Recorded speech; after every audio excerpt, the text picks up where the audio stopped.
తీరా అక్కడికి వెళ్ళగానే ఆ సమాధుల నుంచి కొన్ని ఆకారాలు లేచి అని అరిచి వాడిని బెదిరించేవి. వీళ్ళు హడిలిపోయి గురువుగారు అనేవారు. నాకు అది అర్థం కాకనే ముందుకు పోయేవాడిని. నాకు కనబడేవి కాదు, వీళ్ళకే కనబడేవి. సరిగ్గా సమాధుల దగ్గరికి రాగానే కొన్ని ఆకారాలు పైకి లేచి అరవడం మొదలెట్టాయి. వాళ్ళు వణికిపోతూ కూర్చున్నారు. అప్పుడు నాకు ఎందుకు అరుస్తున్నాయో అర్థం కాలేదు, కానీ అనుమానం వచ్చింది. ఎందుకైనా మంచిదని ఆ రోజు సంధ్యావందనం చేశాక కొన్ని నీళ్లు పట్టుకొచ్చాను కూడా. ఇది జరిగింది. ఎంతోమంది ఉన్నారు వాటితో పాటు, అందుకని గుర్తుపెట్టుకోండి. కనీసం ఆ రోజున 25 మంది ఉన్నారు. ఈ కమండల జలం తీసి గాయత్రి మంత్రం ఉచ్చరిస్తూ వాటి మీద చల్లాను. అప్పుడే మానవ భాషలో మాట్లాడే, మేము ఈ దరిద్రపు మతం తీసుకున్నాం, మహాపాపం చేసాం, జరిగింది ఇదే చెప్పాయి. హాయిగా రామకృష్ణ అనుకునేవాళ్ళం ఈ దరిద్రులు ఇచ్చేటటువంటి బియ్యానికి దానికి లొంగిపోయి మతంలోకి వెళ్ళి చచ్చి సమాధులయ్యాక మేము తరించలేక ఏడుస్తున్నాం, మమ్మల్ని రక్షించండో అని ఇటు వెళ్ళే వాళ్ళని రాత్రిపూట అడుగుతున్నాం. వాళ్ళకి అర్థం కాక మమ్మల్ని చూసి భయపడుతున్నారు.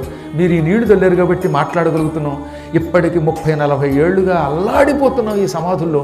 మా బాధ మీకు తెలియదు. తిండి ఉండదు, తెప్పుండదు, ఎవరు పెట్టినా మాకు అందవా తిండి. మేము ఎవరైనా పీక్కు తినాలి అంటే ఆ శక్తి మాకు ఉండదు. మేము ఎవరైనా పెడితే గట్టిగా అరిస్తే ఆ అరుపులకు అవతలవాడు భయపడి చచ్చిపోతేనే వాళ్ళని తినగలం, లేకపోతే తినలేం, రక్షించండి అనగా అప్పుడు అష్టాక్షరీ మంత్రం చదువుతూ ఈ నీళ్లు వాళ్ళ మీద చల్లాను. ఆ తర్వాత మళ్ళీ ఆ దెబ్బల దగ్గర ఒక్క పిశాచం కనపడితే ఆ తర్వాత హాయిగానే ముందండి వెనకాతలు వచ్చారు వాళ్ళు.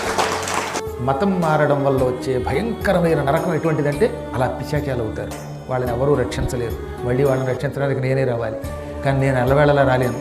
ఇలా గురువుల్ని పట్టుకోవాలంటే కుదరదు కూడా. నేను ద్వారకా తిరుమల వెడుతున్నాం కాబట్టి ఏదో అదృష్టం బాగుండి వాళ్ళకు కూడా ఎక్కడో పూర్వజన్మ సుకృతం ఉండడం వల్ల, పశ్చాత్తాపం ఉండడం వల్ల ఆ నీళ్లు తెలితే వాళ్ళు బాగుపడ్డారు. మిగతా వాళ్ళు ఎంతమంది అల్లాడిపోతున్నారో తెలిసిన మీకు? యుగాంతం వరకు వాళ్ళు అలా పిశాచాలు అయిపోతారట. వాళ్ళు ఎవ్వరూ బాగు చేయలేరు. వాళ్ళ యోగం అంతే, అది దరిద్రం. అది ఆ దరిద్రం నుంచి ఎప్పటికీ బయటపడ్డారు. ఇది చెప్పండి అందరికీ, ఇళ్లలో ఉన్న వాళ్ళకి చెప్పండి. ఇప్పటికైనా తిరిగి వాళ్ళ మతంలోకి రమ్మనండి, లేకపోతే వాళ్ళ కర్మ అంతే. వీళ్ళ వల్ల వాళ్ళ వంశంలో వాళ్ళు నాశనం అయిపోతారు తెలుసా. ఇటువంటి వాళ్ళ ఇళ్లలో పిల్లలకి వీళ్ళు చచ్చిన తర్వాత వీళ్ళు వాళ్ళని పట్టుకుంటారట. దాంతో పిల్లలకు మాటలు రావు, లేక చదువు రాదు, వాళ్ళు భ్రష్టులు అయిపోతారు. అంటే ఒక ఇంట్లో ఒకళ్ళు మతం మారి తాము నాశనం అవ్వడమే కాకుండా వంశం మొత్తం నాశనం చేస్తున్నారు. ఎంతమందిని నాశనం చేస్తున్న మతం మనకెందుకండి?